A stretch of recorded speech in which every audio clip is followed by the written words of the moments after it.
다윗은 유다 왕으로 세워졌는데 그 시작은 미약했습니다.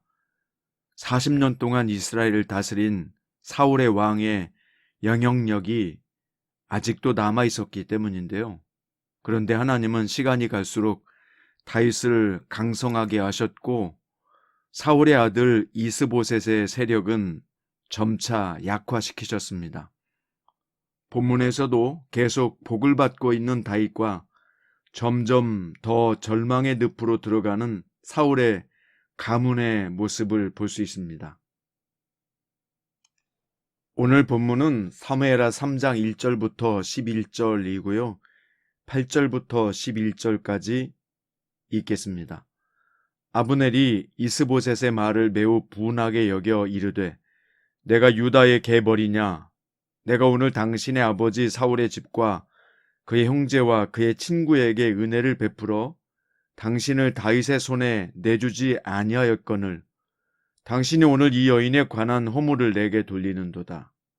여호와께서 다윗에게 맹세하신 대로 내가 이루게 하지 아니하면 하나님이 아브넬에게 벌 위에 벌을 내리심이 마땅하니라. 그 맹세는 곧 이 나라를 사울의 집에서 다윗에게 옮겨서 그의 왕위를 단에서 브에세바까지 이스라엘과 유다에 세우리라 하신 것이니라 하매 이스보셋이 아브넬을 두려워하여 감히 한마디도 대답하지 못하니라. 아멘. 오늘 말씀의 제목은 하나님을 알되 경외하지 않으면 생기는 일입니다. 먼저 1절에 보면 사울의 집과 다윗의 집 사이에 전쟁이 오래 지속되었다고 말합니다. 그 기간은 아마 앞서 언급한 대로 약 7년 반 정도였을 것입니다. 다윗을 따르는 지파는 유다 지파뿐이었고 나머지 11지파는 사울의 집을 따랐습니다. 다윗의 세력이 수적으로 열세일 수밖에 없었지요. 그렇기 때문에 전쟁이 지속된 7년 반의 시간은 다윗에게 긴장의 연속이었을 것입니다.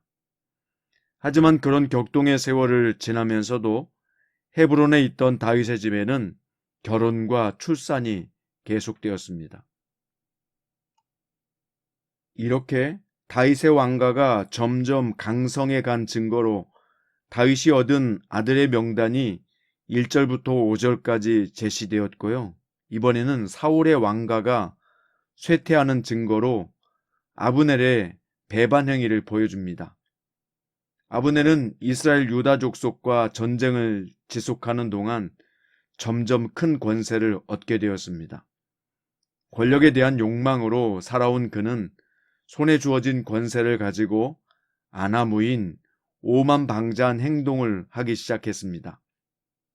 사울의 아들을 왕위에 앉혀두고 그의 신복으로 있으면서도 사울의 첩이었던 니스바와 동침했습니다.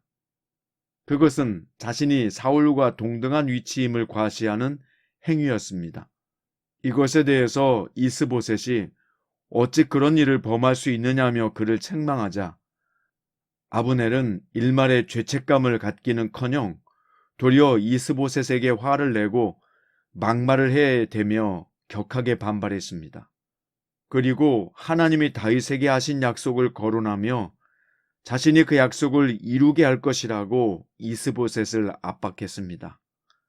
이 아브넬의 행동은 우리에게 무엇을 보여줍니까?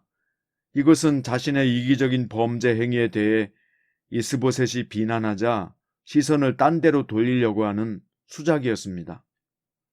또한 그의 말을 되짚어보면 그는 하나님의 뜻을 잘 알고 있으면서도 그 뜻을 거스르고 있었다는 것을 시인하는 셈이 되고 맙니다. 신하가 왕인 자신에게 극도로 무례하고 위협적인 말을 거침없이 쏘아댔지만 실질적인 힘이 없었던 이스보셋은 그가 두려워 한마디도 대답하지 못합니다. 나라와 질서의 체계가 한 사람의 탐욕으로 인해 근본부터 무너져 내린 모습입니다. 이 본문의 말씀은 우리에게 무엇을 가르쳐 줍니까? 욕심과 야망으로 세워진 권력은 그 수명이 길지 않다는 것입니다. 권력의 결말은 갈등 속에서 지리멸렬하다가 사라지고 마는 것입니다. 이스라엘은 왕과 신하가 제 위치를 잃은 망하는 나라가 되었습니다. 하나님을 알되 하나님을 경외하지 않는 것은 결국 교만한 행위입니다. 그 교만은 패망의 선봉이며 넘어짐의 앞잡이입니다. 말씀의 결론입니다. 다윗은 하나님을 경외하며 소소한 일도 하나님의 뜻을 여쭈어가며 신중하게 유다 족속을 이끌어갔습니다. 그에 반해 이스보셋과 아브넬이 이끄는 이스라엘은 도무지 하나님이 선택하신 민족의 면모를 전혀 보이지 않습니다.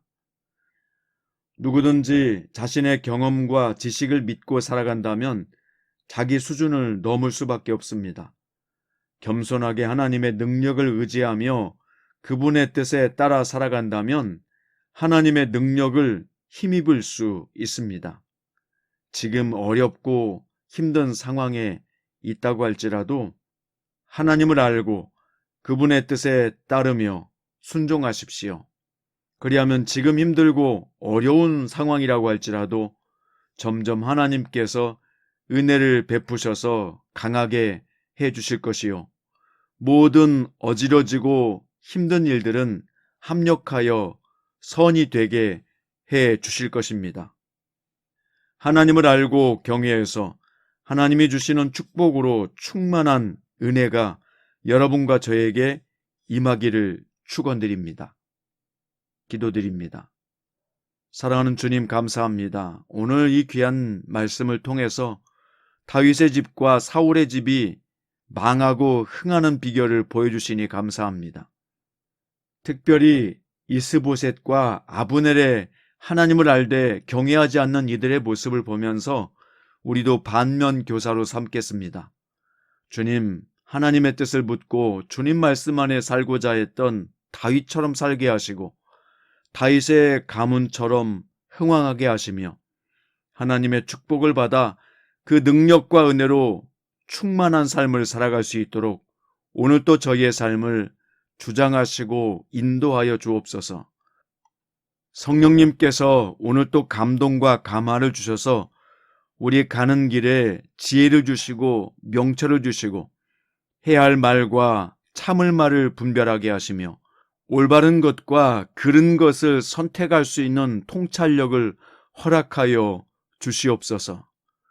지금 힘들다고 절망하지 않게 하시고 오늘 또 주와 동행하며 희망과 꿈이 있는 복된 삶을 열어 주시옵소서. 살아계신 예수님의 이름으로 기도드립니다.